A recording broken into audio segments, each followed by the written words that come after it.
एक रक्कम चक्रवाढ व्याज दराने 3 वर्षात स्वतःच्या 8 पट होते तर व्याजाचा दर किती?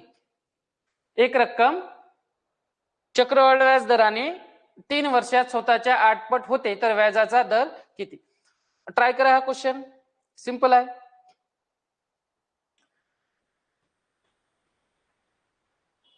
एक रक्कम स्वतःच्या 8 पट होते तर व्याजाचा दर किती?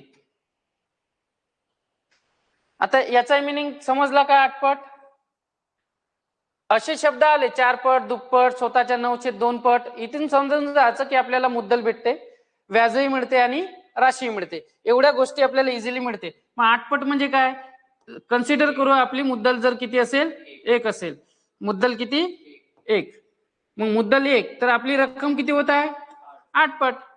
म्हणजे इथं व्याज किती आलं? 7 रुपये. पण आता व्याजाची गरज आहे का आपल्याला? नाही. तर ही झाली आपली मुद्दल. ही रक्कम किती वर्षात? 3 वर्षात. किती होऊन राहिली? 8 पट. 8 पट होत आहे म्हणजे काय? राशी.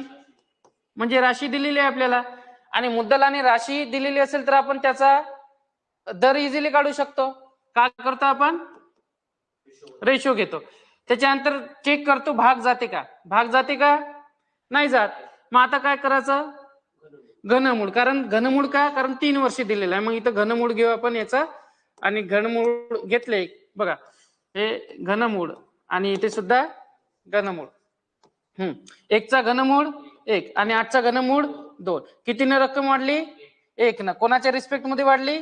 1 च्या रिस्पेक्ट मध्ये. आणि मल्टिप्लाय किती? 100. म्हणजे आपली एक रक्कम 3 वर्षात स्वतःच्या 8 पट होत आहे. याचा अर्थ ती 100% इन्क्रीमेंट होत आहे. याचा अर्थ ऑप्शन